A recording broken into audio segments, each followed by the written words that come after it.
আপনাকে ত্রিভুজের সংজ্ঞা পড়তে বলি বা ত্রিভুজ কাকে বলে পড়তে বলি, তাহলে আপনি ক্লাস 3-4 যে সংজ্ঞাটা পড়ছেন সেই সংজ্ঞার চাইতে স্মার্ট সংজ্ঞা আর হবে না।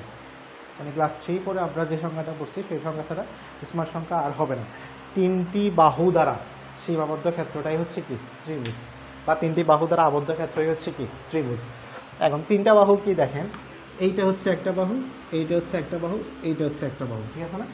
তো যেটা মাটির সাথে থাকে বেসিক্যালি সেটাকে আমরা বলি বেস বা ভূমি। আর সবচেয়ে বড় বাহু যেটা সেটা হচ্ছে অতিভুজ। আপনারা হয়তো প্রশ্ন করতেন এগুলো কেন বলতেছে, এগুলো কাজ আছে এই জন্য আমরা তো বেসিক থেকে আলোচনা করি এই জন্য বলতেছি অতিভুজ। আর পাশে যেটা থাকবে সেটা হচ্ছে লম্ব। এখন আপনার মনে প্রশ্ন আসতে পারে বা 9-10 এরকম প্রশ্ন আসতে পারে যে এটা কেন, দেখেন এটা সমকোণী ত্রিভুজের ক্ষেত্রে আমি বর্ণনা দিলাম, কোনটা হচ্ছে বিকোণ, বিকোণের ক্ষেত্রে বিকোণের বিপরীত বাহুটা হচ্ছে কি অতিভুজ, ঠিক আছে কথাটা? বিকোণের বিপরীত বাহুটা হচ্ছে কি অতিভুজ। এখন কোনো একটা ত্রিভুজ যদি এরকম আঁকা থাকে, এরকম আঁকা থাকে, আর কোনটা ধরেন যদি আপনার এখানে আছে, তখন আপনি কি করবেন, দেখেন এই বিকোণের বিপরীত এটা অতিভুজ, এটা লম্ব, আর এটা হচ্ছে কি ভূমি। তারপরে আপনাকে কোনটা দেখতে হবে এবং সেই কোণ আলোকেই চিন্তা করতে হবে, ঠিক আছে? তা এখন আপনার মনে প্রশ্ন আসতে পারে ত্রিভুজটা 3টা বাহু দ্বারা সীমাবদ্ধ ক্ষেত্র বলছেন, 3টা বাহু দ্বারা তো আরও অনেকভাবে ক্ষেত্রটাকে সীমাবদ্ধ করা যায়, তাহলে সেগুলো কি হবে? হ্যাঁ, আজকে আমি এটা সবগুলো আলোচনা করব, আর আগামী ক্লাসে ত্রিভুজ সম্পর্কিত অনুসিদ্ধান্তগুলো আপনাদের সাথে আমি আলোচনা করব। এখন আমি যে কথাটা বললাম সেটা হচ্ছে যে এখানে তো শুধুমাত্র একটা কোণের কথা বলছি, কিন্তু এখানে দেখেন আপনি যদি খেয়াল করেন এ একটা কোণ আছে, সি একটা কোণ আছে, তাইলে আরেকটা জিনিস ঠান্ডা মাথায় দেখেন, 3টা কোণই কি ত্রিভুজের ভিতরে আছে না বাইরে আছে? অবভিয়াসলি ভিতরে আছে, ভিতরে আছে। যখন ভিতরে থাকে এই 3টা কোণ, তার মানে এ কোণ, বি কোণ এবং সি কোণ, 3টাই হচ্ছে আপনার অন্তস্থ কোণ। কি কোণ? অন্তস্থ কোণ, হ্যাঁ, অন্তস্থ কোণ। কিন্তু এখন প্রশ্ন আসতে পারে, মাঝে মধ্যে আমরা বহিস্থ কোণের কথা বলি, আমরা যদি এখান থেকে একটা রেখা টানি, তাহলে যে বাইরের যে কোণটা পাবো, খেয়াল করেন এই ত্রিভুজের বাইরে, এবিসি ত্রিভুজের বাইরে যে রেখাটা পাবো সেটা হচ্ছে আমার কি বহিস্থ কোণ। বাইরেটা হচ্ছে আমার বহিস্থ কোণ, ঠিক আছে? এখন বাইরে এখান দিয়ে হইতে পারে, আবার এইদিকে আপনি যদি দেন তাহলে এটাও বহিস্থ কোণ হইতে পারে, আবার এদিকে যদি টানেন তাহলে এটাও বহিস্থ কোণ হইতে পারে। অর্থাৎ আপনি বাইরে 3টা ত্রিভুজের বাইরে যে 3টা কোণ উৎপন্ন হবে সেগুলোকে আমরা বহিস্থ কোণ বলবো। তো অন্তস্থ কোণ বহিস্থ কোণ নিয়ে অনেক কথাবার্তা হয়, এই জিনিসগুলো আমাদের একটু জেনে রাখা উচিত। এখন আপনার মনে প্রশ্ন আসতে পারে যে ত্রিভুজটা দিলেন, ত্রিভুজটা যদি আমি অন্যভাবে আঁকি, লাইক আমি যদি এভাবে ত্রিভুজ আঁকি, তাহলে এখানে আপনি কোণ ধরলেন, ঠিক আছে, কোণ ধরলাম। ত্রিভুজের মধ্যে মাঝে মধ্যে ভাই আমরা একটা মধ্যমা জিনিস জানি, সেটা কি? একটা কোশ্চেন আসে যে মধ্যমা একটা কথা আমরা জানি, সেই মধ্যমাটা আসলে কি? তো দেখেন আমরা যদি খেয়াল করি ত্রিভুজের একটা উচ্চতা আছে, খেয়াল করছেন? উচ্চতা থেকে ভূমি পর্যন্ত যদি কোনো রেখা আসে, মানে ভূমির উচ্চতা থেকে ভূমি পর্যন্ত যদি কোনো রেখা আসে, তাহলে সেই রেখাটাকে আমরা কি বলবো? মধ্যমা বলবো। কি বলবো? মধ্যমা বলবো, ঠিক আছে? একদম উচ্চতা থেকে ভূমি পর্যন্ত যেটা আছে সেটা মধ্যমা বলবো।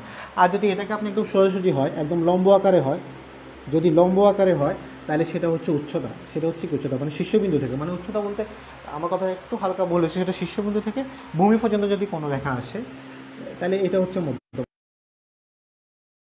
বাট আপনি যদি লম্বালম্বিভাবে আসে তাহলে সেটা হচ্ছে কি উচ্চতা, মানে ত্রিভুজটার উচ্চতা ভূমি থেকে শীর্ষবিন্দু পর্যন্ত লম্বালম্বি যে মাপটা আছে সেটা হচ্ছে উচ্চতা। আশা করি এই কথাগুলো আমরা ক্লিয়ার। আপনাকে একটু কমেন্টে জানাবো যে আমরা কথাগুলো ক্লিয়ার কিনা। মনে করেন যে আমি একটা ত্রিভুজ আঁকলাম, এটা একটা ত্রিভুজ, হ্যাঁ, এটা মানে শীর্ষবিন্দু থেকে সরাসরি ভূমির উপর যদি লম্ব হয়, খেয়াল করেন সরাসরি ভূমির উপর যদি লম্ব হয় তাহলে এটা হচ্ছে উচ্চতা, এটা হচ্ছে কি উচ্চতা। কিন্তু আমি ত্রিভুজটা একটা ত্রিভুজ আঁকলাম, আর এই ত্রিভুজটাকে আমি খেয়াল করেন ত্রিভুজের শীর্ষবিন্দু থেকে ভূমিতে একটা রেখা অঙ্কন করলাম, যেটা দুইটা ত্রিভুজে ভাগ করছে যে রেখাটা, এটা মধ্যমা। এখন আপনি এটাকেও মধ্যমা বলতে পারেন, এটাকেও মধ্যমা বলতে পারেন, তবে বেসিক্যালি সোজা যে মানে সমকোণ ত্রিভুজ হয়ে যায় তখন মধ্যমাগুলো একটু এদিক সেদিক করে হয়, হালকা একটু এদিক সেদিক করে হবে, বুঝতে পারছেন? মানে একদম সোজাসুজি হবে না, সোজাসুজি হবে না, এই সোজাসুজি এটা হবে উচ্চতা, বাট এটা হবে মধ্যমা, মানে মধ্যমাগুলো হালকা এদিক সেদিক করে হয়, কারণ এটা উচ্চতা থেকে একটু বড়। আপনি যদি এই রেখাটা খেয়াল করেন উচ্চতা থেকে এটা একটু বড়, অর্থাৎ ওইটা হচ্ছে মধ্যমা। আশা করি বুঝতে পারছেন। মানে উচ্চতা ত্রিভুজের প্রথম কথাটা হচ্ছে 3টা বাহু দ্বারা সীমাবদ্ধ ক্ষেত্রকে ত্রিভুজ বলে, সেটা এবার এরকমও হইতে পারে। এরকম ত্রিভুজ যদি হয় তাহলে ত্রিভুজ ক্ষেত্রের ক্ষেত্রফল হচ্ছে ক্ষেত্রফল হচ্ছে আমরা সবাই জানি, ত্রিভুজ ক্ষেত্রের ক্ষেত্রফল হচ্ছে হাফ ইন্টু ভূমি পূরণ উচ্চতা। তো এই সূত্রটা দিয়ে বাকি সূত্রগুলোও আসে, আমি এটা একটু মনে রাখতে বলবো। হাফ ইন্টু ভূমি ফলন উচ্চতা, ত্রিভুজ ক্ষেত্রের ক্ষেত্রে বলছে আমার হাফ ইন্টু ভূমি ফলন উচ্চতা। এবার আপনি প্রশ্ন আসতে পারে সূক্ষ্মকোণী ত্রিভুজ তিনটা বাহু দ্বারা, এটা তো আপনি তিনটা বাহু দ্বারা একটা ত্রিভুজ আঁকলেন, কিন্তু এটা কী কোণ হইলো? খেয়াল করেন এটা সূক্ষ্মকোণী ত্রিভুজ কেন, দেখেন আপনি তিনটাই হচ্ছে আপনার, আপনি যদি খেয়াল করি বেসিক্যালি তিনটার মধ্যে কোনোটাই 90 ডিগ্রি হচ্ছে না, তাহলে এটা সূক্ষ্মকোণী ত্রিভুজ। আমি যদি তিনটাকে 60 ডিগ্রি ধরি, যদিও অ্যাকুরেট মাপ না, কিন্তু আপনারা এটা ধরেন না, তিনটাকে আমি যদি 60 ডিগ্রি করে ধরি, তাহলে ত্রিভুজে তিন কোণের সমষ্টি 180 ডিগ্রি। তার মানে প্রত্যেকটা কোণ 90 ডিগ্রি অপেক্ষা কম, অর্থাৎ 90 ডিগ্রি অপেক্ষা কোণ নিয়ে গঠিত ত্রিভুজকে সূক্ষ্মকোণী ত্রিভুজ বলে। আশা করি আপনারা এই সূক্ষ্মকোণী ত্রিভুজটা বুঝতে পারছেন। আশা করি এটা আপনারা বুঝতে পারছেন। যদি এবার সূক্ষ্মকোণী ত্রিভুজটা বোঝেন, এটা আমি বেসিক্যালি আগের দিন আলোচনা করছি, সমকোণী ত্রিভুজ, সূক্ষ্মকোণী ত্রিভুজ, স্থূলকোণী ত্রিভুজ। তো এই জন্য আমি বলবো আর তেমন একটা কথা বলবো না। ওই আগে যেটা আসলাম সেটা সমকোণী ত্রিভুজ ছিল, কারণ একটা কোণ 90 ডিগ্রি ছিল। আর এটাকে যদি আমি ধরি তাহলে এটা স্থূলকোণী ত্রিভুজ হবে। এটাকে যদি ধরি তাহলে এটা একটু বড় কোণ আছে, যেটা 90 ডিগ্রি থেকে বড়, যেমন এটা সূক্ষ্মকোণী হবে, এটা স্থূলকোণী হবে, এটা সমকোণী হবে। তা আশা করি এতটুকু পর্যন্ত আপনারা ক্লিয়ার। এখন দেখেন তিন বাহুর মধ্যে আমি যখন সমকোণীটা অঙ্কন করছিলাম তখন তিনটা বাহু তিন রকম ছিল। এখন এমনও তো হইতে পারে যে তিনটা বাহুই সমান, তিনটা বাহু তিন রকম না হয়, তিনটা বাহু তিন রকম হওয়াতে আমি এটা সমকোণী ত্রিভুজ দিচ্ছি। আরেকটা কথা হচ্ছে এখানে একটা 90 ডিগ্রি ছিল, ঠিক আছে। তো সমকোণী ত্রিভুজটা নিয়ে আমি একটু পরে আলোচনা করি। প্রথমে আমি সমবাহু ত্রিভুজ নিয়ে আলোচনা করি। সমবাহু ত্রিভুজ, মনে করেন যে তিনটা বাহু সমান, এটা যদি 2 মিটার হয়, এটাও 2 মিটার, এটাও 2 মিটার, তাহলে এটা হচ্ছে সমবাহু ত্রিভুজ। তো সমবাহু ত্রিভুজ হচ্ছে কি, যে ত্রিভুজের প্রত্যেকটা বাহুই কি হবে, সমান হবে, অর্থাৎ প্রত্যেকের মানটাই সমান হবে, সেটা হচ্ছে সমবাহু ত্রিভুজ। তো সমবাহু ত্রিভুজ যদি হয়, সমবাহু ত্রিভুজের একটা সূত্র আছে, সূত্রটা হচ্ছে কি √3/4a²। সমবাহু ত্রিভুজের ক্ষেত্রফলের সূত্রটা হচ্ছে কি, ক্ষেত্রফল সমান √3/4a², এরকম একটা সূত্র আসে। এখন এটা যদি আপনি পরীক্ষার হলে ভুলে যান, তাহলে আপনি কীভাবে বের করবেন? আচ্ছা, বের করার জন্য একটা পদ্ধতি আমি আপনার সাথে একটু শেয়ার করি, যে কোনো না কোনোভাবে এটা বের করা যায়। তো ওই ট্রিকটা দেখাচ্ছি, আপনারা যারা জানেন তারা তো জানেন, যারা জানেন না তারা প্লিজ সাথে থাকেন। মনে করেন যে সমকোণী ত্রিভুজের আমি একটা উচ্চতা আঁকলাম, মানে লম্ব আঁকলাম। লম্ব আঁকাতে খেয়াল করেন তো দুইটা সমকোণী ত্রিভুজ এখানে উৎপন্ন হয়েছে কিনা। বেসিক্যালি আমার এটা এ আর পুরাটা ছিল কি এ, আমি এ ধরলাম, একই সেম বাহু। তো এখানে 90 ডিগ্রি হয়েছে এবং এখানে 90 ডিগ্রি হয়েছে কি হয় নাই? অবভিয়াসলি দুইটাতে 90 ডিগ্রি হয়েছে। তো যখন 90 ডিগ্রি হয়েছে, আর একটু ভালো করে দেখেন, 90 ডিগ্রি যখন হয়েছে আপনার, তো 90 ডিগ্রি হইলে আমি একটা সূত্র জানি, পিথাগোরাসের সূত্র। কি জানি? এটা সবাই জানে,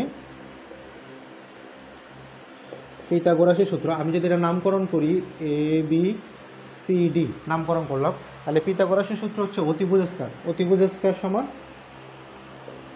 লম্ব স্কয়ার। লম্বটা হচ্ছে কি AD, ভূমি হচ্ছে কি BD, ঠিক আছে। পিথাগোরাসের সাহেবের সূত্র অনুযায়ী অতিভুজ স্কয়ার সমান লম্ব স্কয়ার যোগ ভূমি স্কয়ার। এখন আপনি যদি খেয়াল করেন, এই এতটুকুর যেটা, এটা আমি জানি না, সরি ভূমিটা তো এই বিডি, তো বিডিটাকে আমি জানি না, কারণ আমার কাছে মান আছে কিসের, বিসির মান দেওয়া আছে, বিসি সমান এ। জিনিসটা ঠান্ডা মাথায় বুঝেন, পুরাটা সমান আমার কি দেওয়া আছে, এ দেওয়া আছে, বিসি সমান আমার এ দেওয়া আছে, কিন্তু আমি বিডি সমান আমার জানা নাই। তো যেহেতু বিডি সমান আমার জানা নাই, তাহলে আমাকে বিডিটা বের করতে হবে। তো এ বির মান যেটা, এটা হচ্ছে এ, আমি জানি A² লিখলাম। আর এডির মান যেটা, সেটাও দেখেন, এখানে প্রশ্ন আসতে পারে যে আপনি তো এডির মানও জানেন না। হ্যাঁ, এডির মানও আমি জানি না। তো তাহলে আমি এডির মান যেটা জানি না, সেটা আমি AD² লিখে দিলাম। আর বিডির মানটা আমি জানি না, তবে বিডির মানটা আমি বের করতে পারি।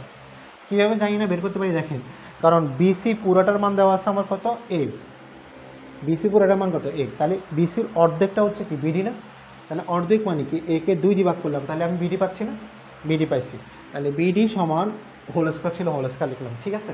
যেটার একদমই কোনো হিন্ট জানি না, সেটা হচ্ছে আমি এটার মান আমি একদমই জানি না, তো এই জন্য আমি ওইটা এখানে ধরলাম না।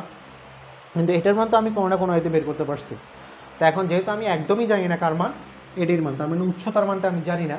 তো তাহলে আমি এডিটা এদিকে লিখলাম, AD²। তাহলে যদি আমি এই পাশে কল্পনা করি A², তাহলে এবিটা যদি আমি এই পাশ থেকে এ পাশে নিয়ে যাই, তাহলে হচ্ছে মাইনাস এর উপর স্কোয়ার আর বির উপর স্কোয়ার মানে 2 উপর স্কোয়ার মানে 4। তো এখন আপনি এটা লসাগু করেন,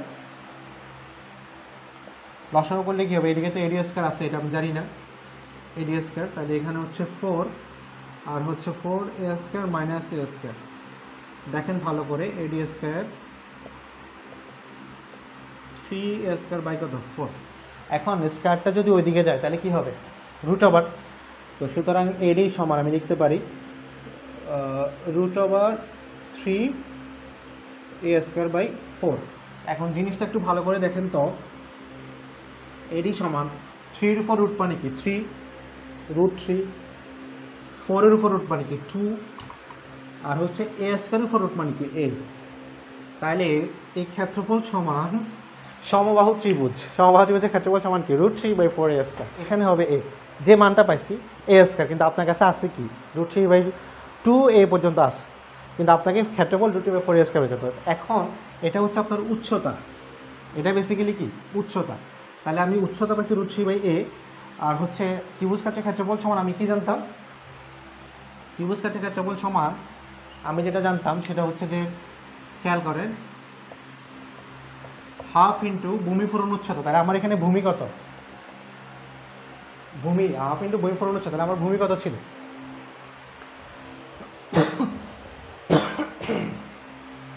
ভূমি কত ছিল বিসি। কথা রাখবেন, আপনি কিন্তু এই বিডি দিতে পারবেন না, আপনি কিন্তু ত্রিভুজ পুরোটা কল্পনা করতেছেন এখন। তাহলে হাফ ইন্টু ভূমি হচ্ছে বিসি, তাহলে আমি বিসি দিব, পূরণ উচ্চতা, উচ্চতা সমান কত ছিল এডি ছিল, তাহলে এডি দিলাম। তাহলে হাফ, আর বিসির মান হচ্ছে আমার এ, আর এডির মান হচ্ছে কত √3/2a। ঠিক আছে, এখন আপনি নিচে গুণ করেন, 2 দুগুণে কত 4, আর হচ্ছে উপরে হচ্ছে √3, আর একটা a ইন্টু a মানে কি a²। এখন আপনার ক্ষেত্রফলটা আসছে কি আসছে না, ক্ষেত্রফলটা আসছে কি আসছে না। তো এই সূত্রটা অনেক বিশাল, প্রতিপাদনটা অনেক বিশাল। আমরা কি সূত্রটা বুঝতে পারছি, পারলে আচ্ছা উপরে হেডিংসটা বুঝতে পেলি, হ্যাঁ এটা দরকার নাই। সমদ্বিবাহু কথাটার মধ্যেই সংজ্ঞা আছে,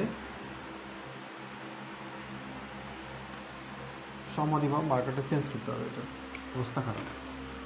সমদ্বিবাহু, দ্বিবাহু, খেয়াল করেন সম মানে সমান, তার মানে যে ত্রিভুজের মধ্যে দুইটি বাহু সমান সেটাই হচ্ছে কি আমার সমদ্বিবাহু ত্রিভুজ। এখন দুইটা বাহু সমান ত্রিভুজ কীভাবে আঁকবেন, দেখেন আমি একটা চিত্র দিই, যদি একেবারে সমান না হয় এটা নিয়ে কিছু বলবেন না। ধরেন এটা হচ্ছে এ, এটা হচ্ছে এ, আর এটা হচ্ছে বি। তার মানে আপনি যদি ধরেন এটা হচ্ছে 2 মিটার, এটা হচ্ছে 2 মিটার, আর এটা হচ্ছে 4 মিটার, তাইলে হচ্ছে অর্থাৎ দুইটা বাহু সমান, মানে এ বি দুইটা বাহু সমান, তাইলে সেটা হবে কি আপনার সমদ্বিবাহু ত্রিভুজ। আর সমদ্বিবাহু ত্রিভুজের ক্ষেত্রফলের যে সূত্রটা আছে, আমি আশা করবো যে আপনারা এগুলো ক্যালকুলেশনে করার চাইতে ডিরেক্ট মুখস্থ করে ফেলবেন, এটাই বেটার। b/4 √, দেখেন আসলে এই ক্যালকুলেশন করে একটাতে আরেক ঝামেলা, এটাতে আরও ঝামেলা হবে 4a² - b², এই জন্য এটা আর দেখাচ্ছি না। 4a² - b², b/তে গেলে আপনার কিছু শর্ত লাগবে, শর্তগুলো একটু লিখেন। দুটি সমান সমান ও দুটি মধ্যমা সমান হবে, এটা একটু লিখে রাখেন, দুটি বাহু সমান এবং দুটি মধ্যমা সমান। প্রথম কথাটা দুইটি বাহু সমান এবং দুটি মধ্যমা সমান, আমি এগুলো মুখে বলতেছি, আপনি একটু লিখে নেন। তারপর হচ্ছে সমান বাহু সংলগ্ন কোণগুলো সমান, সমান সমান বাহু সংলগ্ন কোণগুলো, মানে এটার সংলগ্ন কোণগুলো এই বাহু সংলগ্ন, এই দুইটা বাহু সংলগ্ন যে কোণগুলো হবে এগুলো কি হবে সমান হবে। তার মানে সমান সমান বাহু সংলগ্ন কোণগুলো সমান, এবং সমান সমান কোণে বিপরীত বাহুগুলো সমান হবে, এবং সমান সমান কোণের বিপরীত বাহুগুলো সমান হবে, সমান সমান কোণের বিপরীত বাহুগুলো। তার মানে এটার বিপরীত বাহুটা সমান, এটার বিপরীত বাহুটাও সমান হবে, এটা বোঝানো হয়েছে কথাটা। তারপর অসমান বাহু বি, এবং মানে অসমান বাহু বি থাকবে এবং সমান বাহু হচ্ছে কি এ, অসমান বাহু বি এবং সমান বাহু এ। এই শর্তগুলো মানলে সে হচ্ছে আপনার সমদ্বিবাহু ত্রিভুজ। আমি প্র্যাকটিস তো অবশ্যই দিব। তারপর আসেন বিষম বাহু। এবার দেখেন, আগে বললাম যে সমান, তিনটা বাহুই সমান, এখন বললাম যে দুইটা বাহু সমান, তাইলে এবার আসতেছে যে বিষম বাহু। দেখেন যেটার কোনো বাহুই সমান নয়, যে ত্রিভুজের কোনো বাহুই সমান নয়, সেটা হচ্ছে কি বাহু, বিষম বাহু। আশা করি সমদ্বিবাহুটা আমরা বুঝতে পারছি। সমদ্বিবাহু নিয়ে কোনো ক্ষেত্রফল সমান হচ্ছে √s into s - a into s - b into s - c। ঠিক আছে, খেয়াল করেন, তাহলে অর্ধ পরিসীমার সূত্রটা হচ্ছে যে s = a + b + c/2, আর ক্ষেত্র সূত্রটা লিখেই দিচ্ছেন তন্নি। ওকে বুঝছি ভাইয়া। আচ্ছা, সবার সাথে বর্গমিটার আছে, বাকিগুলো দিলাম না, ধরে নেবেন। তো এটা একটু কমেন্টে জানান, দেখি আপনারা বুঝতে পারছেন কিনা, এটা একটু কমেন্টে জানান প্লিজ। এই তো অনেকেই কমেন্ট করতেছেন ক হবে। দেখেন সূত্র বলতে, ক্ষেত্রফলের সূত্র কি ছিল আমার? ক্ষেত্রফল সমবাহু, খেয়াল করবেন এখানে সমবাহু কথা বলছি। তার মানে ক্ষেত্রফল সমান √3/4 a স্কয়ার। তার এ সমান কত দেওয়া আছে? 16 স্কয়ার। তাহলে 16 কত? 196, সেটাকে 4 দিয়ে ভাগ দিবেন, 3 দিয়ে গুণ দিবেন। এটা তো √3 ছিল, সরি 4 দিয়ে ভাগ দিবেন। 196কে 4 দিয়ে ভাগ দিলে 64, আর √3 তো বুঝতে পারবো। আচ্ছা, সমদ্বিবাহু ত্রিভুজের ক্ষেত্রফলের যে সূত্রটা সেটা হচ্ছে যে b/4 ইন্টু, আমরা লিখছিলাম b/4 ইন্টু 4a স্কয়ার। দেখেন b/4 into √4a square minus b square. আমার কাছে এই সূত্রটা ছিল। তা আপনি খেয়াল করেন, একটা বাহু মানে সমান বাহুগুলো কিন্তু এ, তার মানে এটা হচ্ছে এ আর এটা হচ্ছে কি বি। তার মানে হচ্ছে আপনার 8/4 আর এটা হচ্ছে 4 ইন্টু এর মান হচ্ছে কত? 5 স্কয়ার মাইনাস বি এর মান হচ্ছে 8 স্কয়ার। তো 5 5 25, 4 25 কত? 100, আর 8কে 4 দিয়ে ভাগ দিলে 2, লিখে ফেলা বেড়ে 100 আর হচ্ছে 8 64। তাহলে 2 ইন্টু রুট আবার হচ্ছে 36, 36কে রুট করলে হচ্ছে 6, তাহলে 2 ইন্টু 6 = 12। তো এটার ক্ষেত্রফল হবে 12 মিটার। আশা করি এটা আমরা বুঝতে পারছি, এটাতে আমাদের কোনো সমস্যা থাকার কথা না। তারপর হচ্ছে যে আপনার ত্রিভুজের 3টি বাহুর দৈর্ঘ্য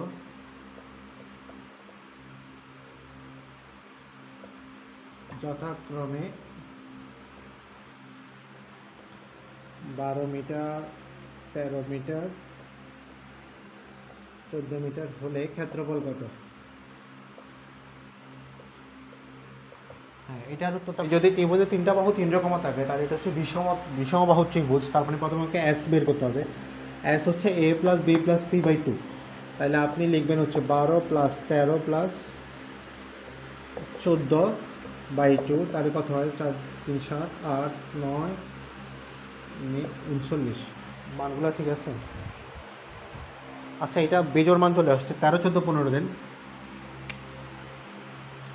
দশমিক চলে আসবে অঙ্কটাতে। 13 14 15 দিন, তাইলে হবে 13 14 15। আমি মানটা একটু বাড়াচ্ছি, কারণ 12 13 14 দিলে 39 আছে, দশমিক চলে আসবে। দশমিক তো করা যাবে, বাট দশমিক চলে আসবে, যখন দশমিক আনতে যাচ্ছে না। 13 14 15 দিন, তাহলে ঠিক আসবে। 4 5 9 10 11 12 দিয়ে হাতে আছে 1, 42/2। তাহলে কত হচ্ছে আপনার? 21। দশমিক আনতে যাচ্ছিলাম না, কারণ পরীক্ষায় দশমিক দিবে না, প্রশ্ন কথা। তো যদি আমার এস এটা হয়, তাহলে আমার ক্ষেত্রফল কী হবে?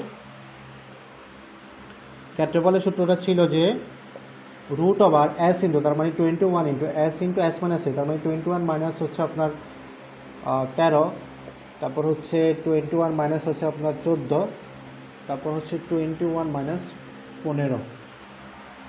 ঠিক আছে? তা আপনি যদি এটা হিসাব করেন, 21 থেকে 13 গেলে কত? 8, এখানে হচ্ছে 7 আর এখানে হচ্ছে 6। তাহলে 6 7 42, 42 ইন্টু 8 আর একটু 21, যাই গুণ হবে, গুণফলকে যদি আপনি ভাগ দেন তাহলে বেসিক্যালি আচ্ছা আমি ক্যালকুলেশনটা করি একটু।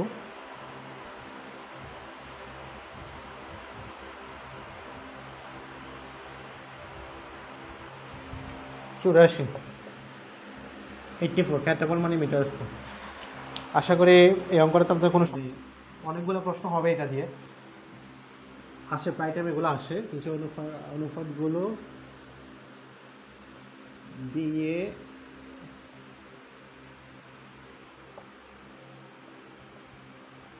সমকোণী ত্রিভুজ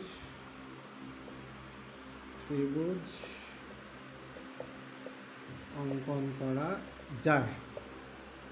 সমকোণী ত্রিভুজ কোনটা? এটাই হচ্ছে সমকোণী ত্রিভুজ আমার। ঠিক আছে, এটা হচ্ছে আমার সমকোণী ত্রিভুজ। তো নিচের অনুপাতগুলো, তো প্রথম অনুপাত হচ্ছে আপনার, দেখেন প্রথম অনুপাত x √x x√2। ঠিক আছে, এটা একটু মুখস্থ করে ফেলেন। তারপর হচ্ছে 3 4 5, দেন হচ্ছে যে আপনার 5 12 13,